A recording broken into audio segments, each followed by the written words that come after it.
Let's talk about the Zoom F1.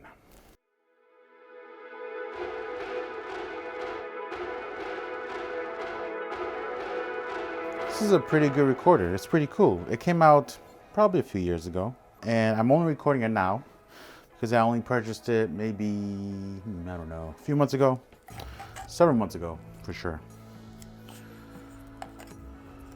And why did I buy it? So I bought it because it is small and you could put the Zoom capsules on, which I've always been intrigued of ever since the H5 they created, I think. You could put the Zoom capsules on. And that's so cool. But the H5 is so big. It's the size of the H4n, which is this size without the broken case. You know, it might be a little bit skinnier, but it's around that size. This is why cases are made, to protect the recorder. So what I wanted to do, if you haven't seen my other videos on this channel, I like to go out and I like to make vlogs in the field, outside, record ambience, record sound effects, whatever it might be. And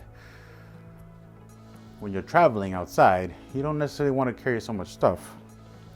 So I was like, the F1, perfect. But there's one issue.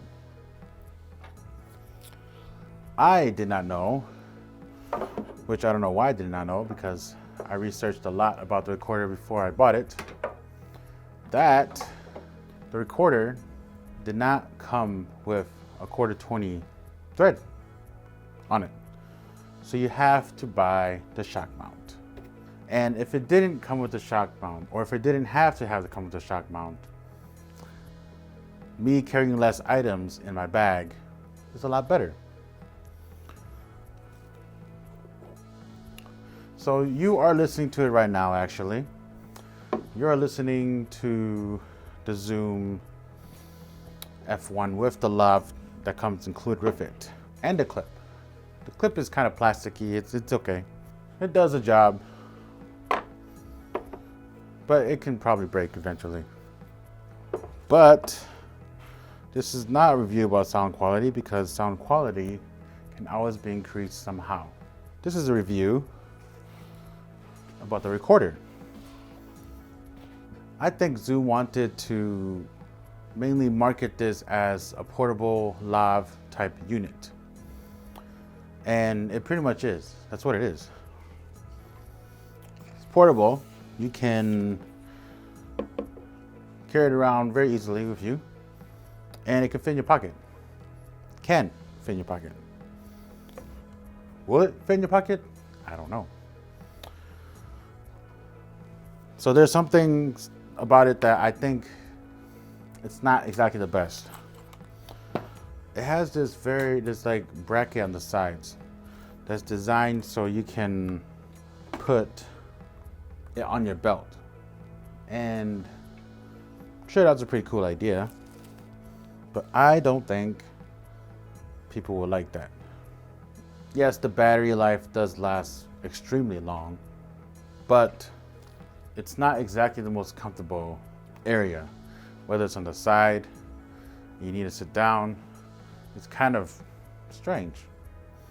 I'm not saying that like regular lav packs itself is better, but I'm saying that this is a strange method. It might not be that big of a deal. The biggest issue about those brackets is where the micro SD card is, it kind of gets in the way of you trying to take it out. Also, where the AAA batteries you put in is also in that way. It's not exactly blocking it, but it's right under the unit door where you open the micro SD card and the battery. And it just kind of gives you less space to work. So it's not exactly the most intuitive idea. Also, that bracket, it might just be like maybe a centimeter or so extra thick, and that affects how big it is. Would I use this on a professional sound gig?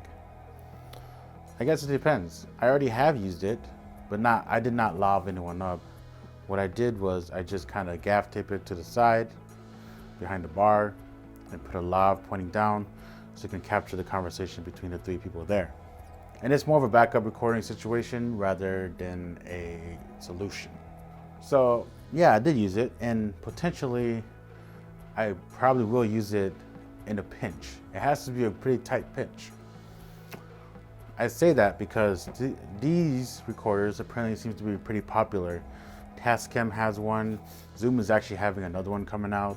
It's probably out already. And it's designed so you could put it on the person. Oh, I'm sorry. It's designed so you can put it on the person, and then you just set it away and press record and walk off. So that's more of like the wedding type scenario. So for a long time, people have been using the Zoom H1 or the H1N. And they've been hooking a lav onto the side and trying to tuck that into a pocket.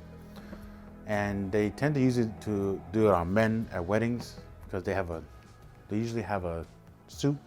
You just kind of tuck it inside. But it's very awkward because you already have one kind of long recorder, then you have something sticking on the side like 90 degrees. And it can kind of create some like uncomfortableness to it. I used it myself once. I actually just tucked it in my pocket, and boy, was it not the best solution in the world.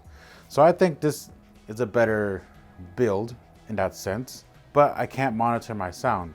And that's always the issue. That's always the thing that people tend to forget when they're doing sound. They need to put it on and they walk off. For now, I'm actually using the clip to clip it outside so you can hear it fully so I don't mess up sound. But still there could be potential for, the cable can get loose, the wires can be bad, or the lav can rub onto my shirt, which happens more often than you think when you're clipping it on. So what are my thoughts on the Zoom F1? I really like it. It's really small. The only problem I have with it is that bracket, like I mentioned. Other than that, it's really good. Again, this is not a review about the sound quality. This is more a review about the unit being in use. That's why I was putting up all this stuff, just to kind of show you how it sounds while I'm moving around, which is something that can happen a lot more often than you might think. Hopefully this helped you out, and thanks for watching.